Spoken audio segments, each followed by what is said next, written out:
we will keep the heat on this costly coalition to take the tax off, not just so that heat becomes more affordable, but food. Remember, the carbon tax is actually a tax on the food that we eat. Why? Because when you tax our farmers who produce the food, and you tax the truckers who deliver the food, well, then you tax the food itself. Let me quote the data provided to me by a major mushroom farm just south of here, about a half an hour south of Parliament Hill.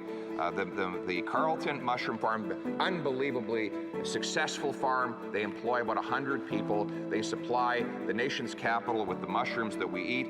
Their natural gas carbon tax bill, $9,000 for the month of July. For the month of July. The bill expected for January, $14,275 for 1 month. Now, Madam Speaker, you think that doesn't get passed on to the consumers? Ultimately, at the end of the day, the farmer has to pay the bill somehow. Now, ultimately, the Carleton Mushroom Farm will take a hit. They will suffer and probably produce less mushrooms than they otherwise would, which of course means we import more mushrooms from foreign polluting jurisdictions, driving jobs out and pollution up.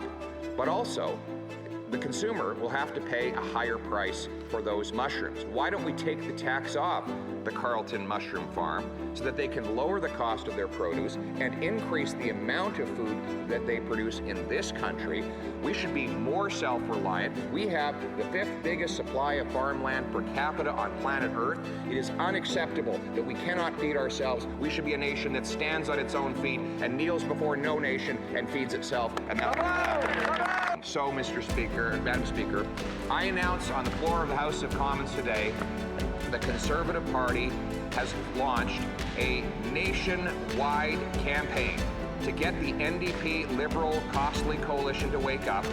This coalition is taxing our people. We've had enough, and so we're launching a campaign to keep the heat on and take the tax off.